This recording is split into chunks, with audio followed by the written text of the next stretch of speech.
हरे कृष्णा। कार्तिक महात्म, तीसरा अध्याय।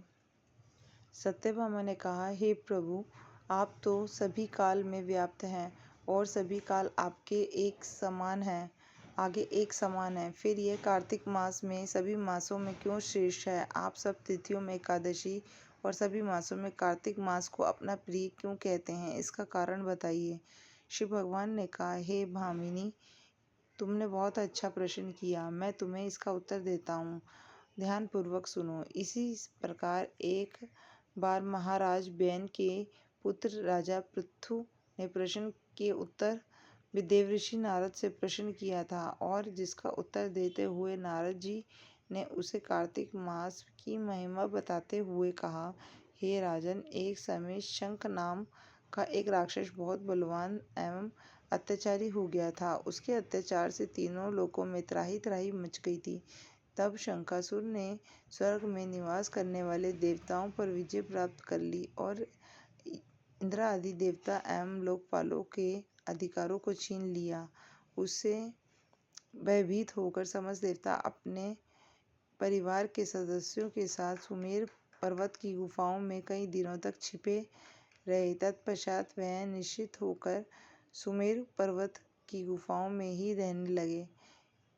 उधर जब शंकासुर को इस बात का पता चला कि देवता अनंत पूर्वक सुमेरु पर्वत की गुफाओं में निवास कर रहे हैं, तो उसने सोचा कि कोई दिव्य शक्ति अवश्य है, जिसके प्रभाव से अधिकारहीन यह देवता भी अभी भी बलवान है। सोचते सोचते इस निर्णय पर पहुंचा कि वेद मंत्रों के बल के कारण ही देवता बलवान हो रहे हैं। यदि इनसे वेद छीन लिए जाएं तो वह बलहीन हो जाएंगे। ऐसा विचार करके शंकासुर ब्रह्मा जी के सत्यलोक में शीघ्र ही वेदों को हर लाया। उसके द्वारा ले जाते हुए यह भय से उसके चुंगल से निकल भागे और जल में समा गए। शंकासुर ने वेद मंत्रों तथा बीज मंत्रों को ढूंढते हुए सागर में प्रवेश किया, परंतु ना तो उसे वेद मंत्र मिले और ना ही बीज। जब शंकासुर सागर से निराश होकर वापस लौटा, तो उस समय ब्रह्मा जी की पूजा की सामग्री लेकर सभी देवताओं के साथ भगवान विष्णु की शरण में पहुंचे और भगवान की गहरी निद्रा से जागने के लिए गाने बजाने लगे और धूप गंध आदि से बारंबार उनका पूजन करने लगे। धूप, दीप, नैवेद्य आदि अर्पित किए जाने पर भगवान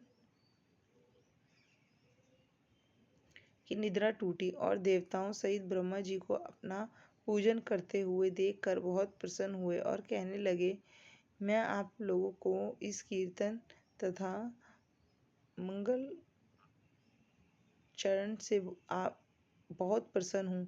आप अपना अभिष्ट वरदान मांगिए, मैं अवश्य प्रदान करूँगा। जो मनुष्य अश्विनी शुक्ल की एकादशी से देव उत्थान तक एकादशी मुहूर्त में उठकर मेरी पूजा करेंगे, मैं तुम्हारी ही भांति मेरे प्रसन्न होने के कारण सुख की प्राप्ति होगी।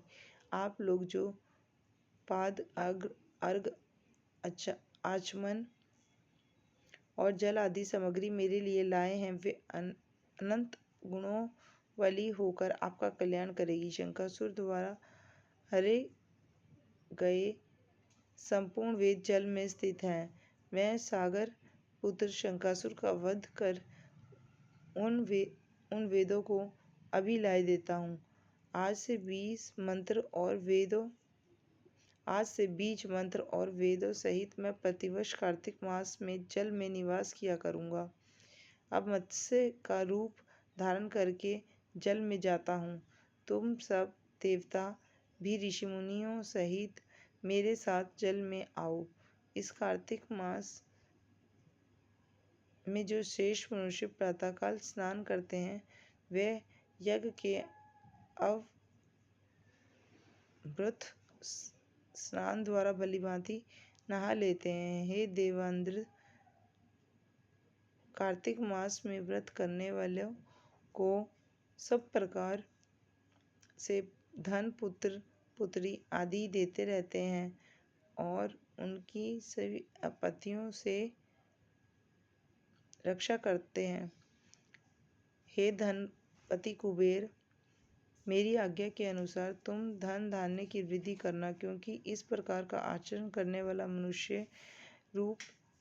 मनुष्य मेरा रूप धारण करके जीवन मुक्त हो जाता है।